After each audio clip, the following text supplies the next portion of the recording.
১৩৬ খ্রিস্টাব্দে ইসলামী ইতিহাসে এক গুরুত্বপূর্ণ অধ্যায় রচিত হয়েছিল, কাদেসিয়ার যুদ্ধ।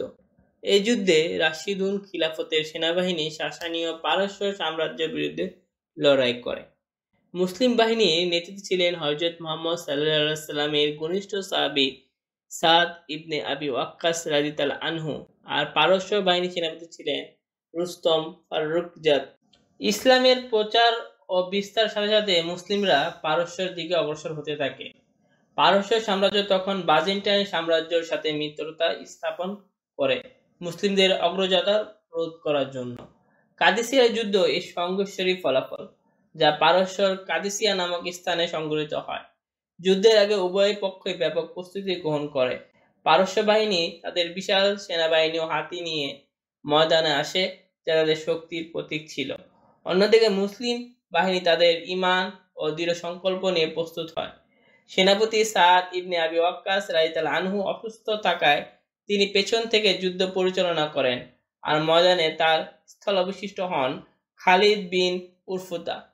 প্রথম দিন উভয় পক্ষই নিজেদের স্থান অবস্থান করে এবং কোরআনের সূরা আনফাল তেলাওয়াত করে। জোহরের নামাজের পর সাদ ৩ বার তাকবীর দেন, যা যুদ্ধ শুরুর সংকেত ছিল। মুসলিম তীরন্দাজরা তীর নিক্ষেপ শুরু করে আর অশ্বারোহীরা সামনে অগ্রসর হয়। পারস্য বাহিনী তাদের হাতি নিয়ে মুসলিম কাতার ভাঙার চেষ্টা করে, কিন্তু মুসলিমরা সাহসিকতার সাথে তা প্রতিহত করে। প্রথম দিনের যুদ্ধকে বলা হয় ইয়াউমুল আরমাস। দ্বিতীয় দিনে মুসলিম বাহিনীতে সিরিয়া থেকে আগত ৫,০০০ সৈন্য যোগ দেয়, যা তাদের মনোবল বাড়িয়ে দেয়। নতুন কৌশল হিসেবে মুসলিমরা উটের উপর কালো চাদর পেঁচিয়ে সেগুলোকে হাতির মতো দেখায়, যা পারস্য বাহিনীর ঘোড়াগুলোকে ভীত করে তোলে।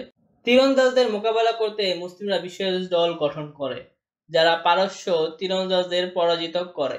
তৃতীয় দিনে মুসলিমরা আবার নতুন কৌশল অবলম্বন করে। কাকা বিন আমর রাদিয়াল্লাহু আনহু রাতে একদল সৈন্যকে দূরে পাঠিয়ে সকালে তাকবীর দিয়ে ময়দানে প্রবেশ করায়, যা পারস্য বাহিনীর মধ্যে ভীতি সৃষ্টি করে। হাতির আক্রমণ প্রতিহত করতে মুসলিমরা তাদের চোখে তীর নিক্ষেপ করে এবং দড়ি কেটে দেয়, ফলে হাতিগুলো এলোমেলো হয়ে যায়। এই দিনের যুদ্ধকে ইমাস দিবস বলা হয়। চতুর্থ দিনে উভয় পক্ষই ক্লান্ত থাকলেও যুদ্ধ অব্যাহত থাকে। মুসলিমরা পারস্য বাহিনীর প্রধান শিবিরের কাছে পৌঁছে যায়। সেনাপতি রুস্তম নদীতে ঝাঁপ দিয়ে পালানোর চেষ্টা করেন, কিন্তু মুসলিম যোদ্ধা ইলাল বিন আলকামা তাকে ধরে হত্যা করেন।